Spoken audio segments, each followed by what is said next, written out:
उसाच्या रानात कोण नसताना मालकाने माझा हात धरला आणि मला म्हणाला, तुझ्याकडे बघितल्यावर मला असं वाटतं की तुझ्यातला सगळा रस पिऊन टाकावा. आणि मग त्याने मला जवळ घेतले. मी पण विचार केला की मालक आहे म्हटल्यावर नाही नको म्हणायला. मी पण त्यांच्याजवळ गेले आणि मग उसाच्या रानात आम्ही दोघांनी जे केलं त्यानंतर आमचा घामच निघाला. माझं नाव रेखा. खरातवाडी नावाच्या एका छोट्या गावात मी राहते. माझ्या घरची परिस्थिती तशी हालाकीची होती. माझा नवरा गवंड्याच्या हाताखाली कामाला जात होता. आम्हाला 2 लहान मुले होती आणि नवऱ्याच्या हजेरीवरती आमच्या घरातलं सगळं काही आवरत नव्हतं. त्यामुळे घरात हातभार लावायला मला सुद्धा काम करणं भाग होतं. पण आमच्या गावाला महिलांनी कामाला जायचे अशा काही कंपन्याच नव्हत्या. महिलांसाठी एकच काम, एकतर रानात भांगलायला जायचं, नाहीतर ते शेरीत कामाला जायचं. त्यामुळे मी गावात रानात कामाला जाऊ लागले.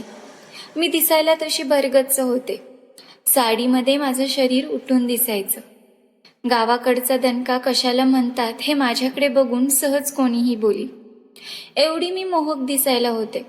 रानात कामाला जाताना ब्लाऊज साडी आणि त्याच्यावरती रानातला शर्ट, डोक्याला कापड असं सगळं घालून मी रानात काम करत असायचे. वरून उन्हाचा तडाखा असायचा, त्यात मग सगळा घाम यायचा आणि त्या कामामुळे माझं शरीर चमकून दिसायचं. रानात कामाला असणारे पुरुष तर एकटक माझ्याकडेच बघत बसायचे. माझ्याशी बोलायचा प्रयत्न करायचे, सतत माझ्याजवळ यायचे. मला पण पुरुषांच्या बाबतीत आकर्षण होतंच म्हणा, कारण आधीच माझा नवरा सुद्धा दारुडा होता. तो कधी मला वेळ सुद्धा देत नव्हता, माझ्याशी बोलत पण नव्हता नीट. आणि माझी इच्छा अपेक्षा काय आहेत हे तर त्याने कधी जाणूनच घेतलं नाही. खरं सांगायचं तर घरात फक्त आर्थिक परिस्थितीमुळेच नाही, बाकी सगळ्या गोष्टींमध्ये सुद्धा मी माझ्या इच्छा मारूनच जगत होते. त्या घरामध्ये मला आर्थिक, शारीरिक आणि मानसिक चारी बाजूने त्रास होता. फक्त मुलांकडे बघून मी दिवस ढकलत होते. पण माझ्याही काही गरजा असतील, माझ्याही काही इच्छा असतील, माझ्याही काही अपेक्षा असतील, याचा विचार माझ्या नवऱ्याने कधी केलाच नाही. नाही इलाज असतो. बाहेरचे जे मला चांगलं बोलत होते ते माझ्याजवळ येत होते. कळत न कळत मी सुद्धा त्यांच्याकडे ओढले जात होते. आणि आता तर बाहेर कामाला जात असल्यामुळे माझ्याकडे चांगले पैसे पण यायला लागले होते. माझ्याकडे बघून काहींच्या मनात पाल चुकचुकत होती. ते तर मला हजेरीपेक्षा थोडे आगाऊच पैसे देत होते. एकंदरीत माझं काम व्यवस्थित चाललं होतं. आता घरात किरकोळ गोष्टींची गरज भासत होती. ती माझ्या पैशांमुळे पूर्ण होत होती. आणि आता मला तर कामाची सवय झाली होती. तशीही दिवसभर मुले शाळेतच जात होती आणि माझा नवरा गवंड्याच्या हाताखाली कामावर जात होता. त्यामुळे मी घरी एकटीच असायचे. त्यामुळे शक्यतो मी घरात एकटी थांबायचे बंद केले आणि मी भांगलायला रानात जायला लागले. असंच एक दिवस मला कामाला सुट्टी होती. सरकार नावाचे गृहस्थ माझ्या घरी आले आणि माझ्याकडे बघून ते मला म्हणाले, घरात कुणी आहे का? मी म्हणाले, नाही कुणी. कोण हवं आहे तुम्हाला? त्यावर ते म्हणाले की तुमच्याकडेच आलोय.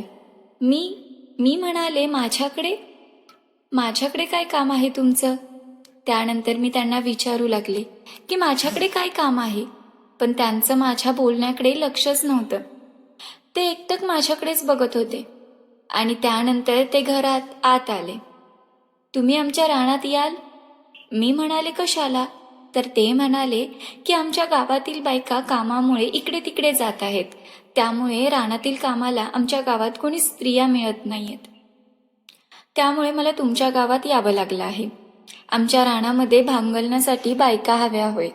त्यावर मी त्यांना म्हणाले की तुमचं कशाचं रान आहे? ते म्हणाले की ऊसाचं.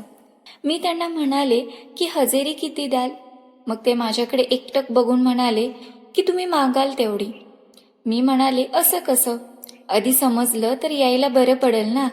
त्यावर ते म्हणाले, तुम्ही या तर खरं. हजेरी काय, तुम्हाला हवी तेवढी देऊ. मी त्यांना म्हणाले, 300 रुपयाच्या खाली 1 रुपया घेणार नाही. त्यावर ते म्हणाले, 300 काय घेऊन बसलाय? खिशात हात घातल्यानंतर जेवढे पैसे निघतील तेवढे तुमचेच. मी त्यांना म्हणाले, असं का? त्यावर ते म्हणाले की मनासारखं काम केलं तर आम्ही सुद्धा खुश होऊन पैसे देऊच ना. मी म्हणाले की कामामध्ये तर माझा प्रश्नच नाही, मग पैशामध्ये माझा सुद्धा प्रश्न नाही, तुम्ही या.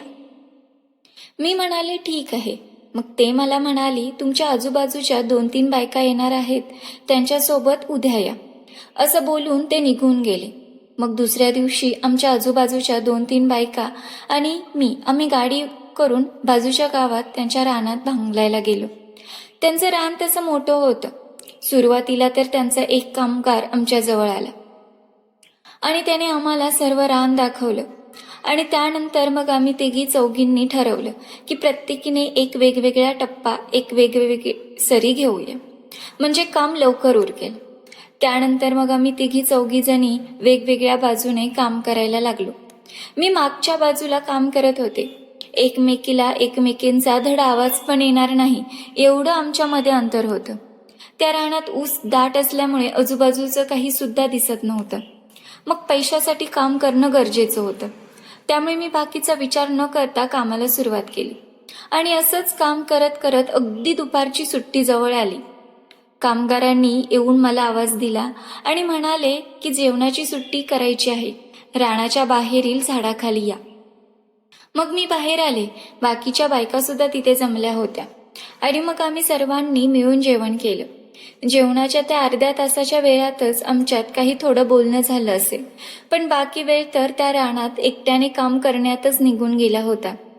जेवण झाल्यानंतर 10-15 मिनिटे आम्ही तिथेच बोलत बसलो आणि मग प्रत्येक जण आपापल्या कामाला पुन्हा रानात गेला. उन्हाचा जोर आता वाढला होता आणि त्यामुळे डोक्यातून घामाची धार लागली होती. खाली हात चालू होते आणि हाताचा कोपरा सतत डोक्याचा घाम पुसत होता. माझा ब्लाऊज, साडी सगळं काही घामाने भिजलं होतं, पण मी तशीच काम करत होते. वरून ऊन आणि अंगाला घाम यामुळे माझं शरीर चमकत होतं आणि अशातच मला बाजूचा ऊस वाजलेला आवाज आला. मी आवाज आला त्या दिशेने वळून बघितलं तर मला तिथे कोणीच दिसलं नाही. म्हणून मी पुन्हा काम करायला लागली तर मला पुन्हा त्या बाजूने कसली तरी चुळबुळ झालेला आवाज आला. म्हणून मी उठून त्या बाजूला चालत आले. 4 पावले चालले आणि इकडे तिकडे बघितले तर मला कोणीच दिसलं नाही. मग मी विचार केला की काहीतरी छोटा पक्षी नाही तर काहीतरी छोटा प्राणी असेल असं म्हणून त्या गोष्टीकडे दुर्लक्ष केलं आणि मग पुन्हा वळले तर माझ्या अगदी मागेच रानाचा मालक उभा होता. त्याला एकदम समोर बघून मी दचकलेच आणि त्यांना म्हणाले की मालक, तुम्ही इथं काय करताय? त्यावर ते मला म्हणाले की काम कसं चाललंय हे बघायला आलोय.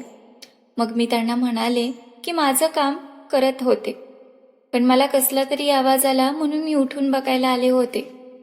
त्यावर मालक म्हणाले की तो आवाज माझाच होता. मग मी त्यांना म्हणाले की ठीक आहे, मी माझं काम आवरते. असं बोलून मी पुन्हा तिथं जाणार होते.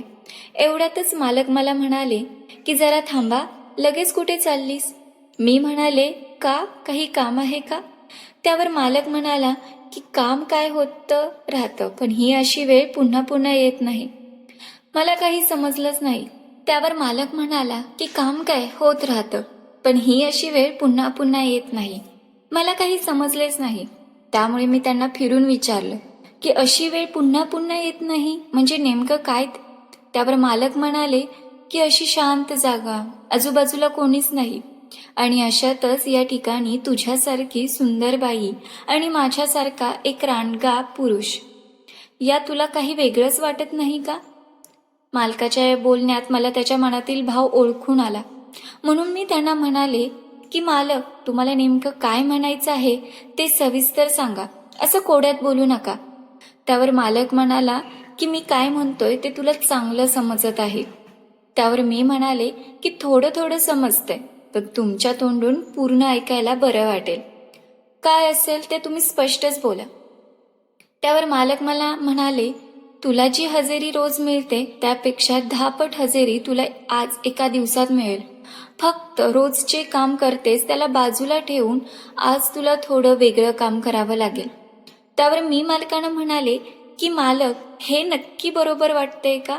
मालक म्हणाला की बरोबर की चुकीचे हे मला माहीत नाही, पण पैशाची गरज कोणत्याही काम करायला भाग पडते, एवढं मात्र नक्की. त्यावर मी त्यांना म्हणाले की पण कोणी बघितलं तर? मालक म्हणाले की तर आजूबाजूला तुझ्या माझ्याशिवाय कोणीच नाही. त्यानंतर मी मालकांना म्हणाले की अजूनही तुम्ही स्पष्ट बोला, नेमकं तुम्हाला काय हवं आहे. त्यावर मालक म्हणाला की आता एवढं सगळं स्पष्ट झालं, अजून किती स्पष्ट बोलू. त्यानंतर मी शांत झाले. काय करावे हे मला समजलेच नाही. एका बाजूला पैशाची गरज तर होतीच, पण दुसऱ्या बाजूला माझा संसार सुद्धा होता.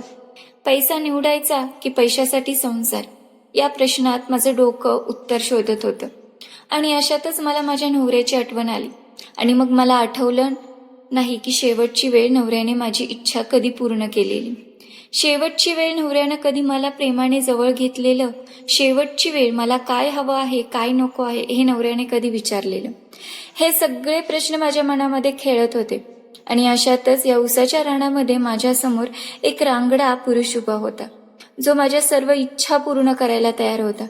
आणि फक्त इच्छाच नाही तर त्याचा मोबदला म्हणून मला काही पैसेही देणार होता.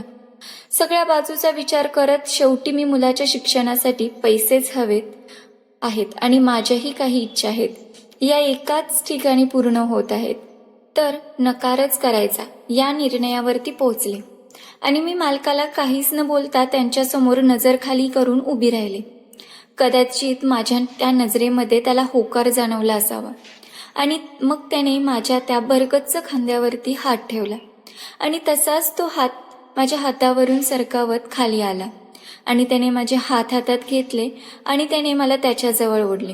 आणि मग तो त्याच्या हाताने मी साडीवर घातलेला शर्ट काढायला सुरुवात केली. मालकाने माझ्या शर्टाचं एक एक बटन काढायला सुरुवात केली. तसे माझ्या अंगावरती शहारे येत होते. घामाने भिजलेलं माझं अंग एका झटक्यात थंड पडलं होतं. आणि मग त्यानंतर त्या उसाच्या रानामध्ये आमच्या दोघांमध्ये जे घडलं त्याला मी नकारच देऊ शकले नाही. मालक माझ्यासोबत जे करत होते त्याला फक्त मी प्रतिसाद देत होते, कारण माझी गरज, इच्छा, अपेक्षा सगळं काही तिथे पूर्ण होताना मला दिसत होते. मन तृप्त होत होतं. काय असतं हे मला त्या दिवशी जाणवलं होतं. माझ्या भरगच्च गोऱ्या शरीराचा त्या दिवशी काहीतरी फायदा आहे असं मला जाणवलं. खऱ्या अर्थाने घाम काढणं नेमकं काय असतं हे मी अनुभवलं. आणि अशा पद्धतीने त्या दिवशी मालकाने तर माझी इच्छा चांगलीच पूर्ण केली. त्यानंतर पुढचे 3 दिवस आम्ही त्यांच्या रानामध्ये भांगलायला जात होतो आणि सलग 3 दिवस मालक आणि माझ्यामध्ये ते घडत होतं. जेवढे पैसे 2 महिने मजुरी केल्यानंतर सुद्धा मिळणार नाहीत तेवढे पैसे मला त्या 3 ते 4 दिवसामध्ये मिळाले होते. आता मुलांची शाळेची फी भरून मला काही पैसे उरले होते आणि त्या पैशामध्ये मी घरातली सर्व किराणा भरला होता. आणि शिवाय 2 वर्षानंतर मी पहिल्यांदा माझ्यासाठी नवीन साडी घेतली होती. लग्न झाल्यानंतर पहिल्यांदाच मी एवढी खुश होते. पण वाईट या गोष्टीचं वाटत होतं की आनंदामध्ये माझ्या नवऱ्याचा सहभाग नव्हता. माझ्या आनंदाचं कारण एक परपुरुष होता, पण त्याच्याजवळ माझ्या पैशाची गरज भागली होती. शिवाय माझ्या वैयक्तिक इच्छासुद्धा पूर्ण झाल्या होत्या. आणि सगळ्यात महत्त्वाचं, माझ्या मुलाला चांगल्या आणि शिक्षण मिळणार होतं. या गोष्टीमुळेच मी हे पाऊल उचललं होतं. खरं सांगायचं झालं तर मनात नसताना देखील मी हे पाऊल उचललं. पण अशा प्रकारची भूमिका घेताना माझ्या मनात कितीतरी विचार येऊन गेले होते. अशी दुविधा मनस्थिती आणि प्रश्न कितीतरी लोकांच्या आयुष्यात येतात. पण त्या प्रश्नाकडे आपण कोणत्या दृष्टिकोनातून बघतोय ते फार महत्त्वाचं असतं.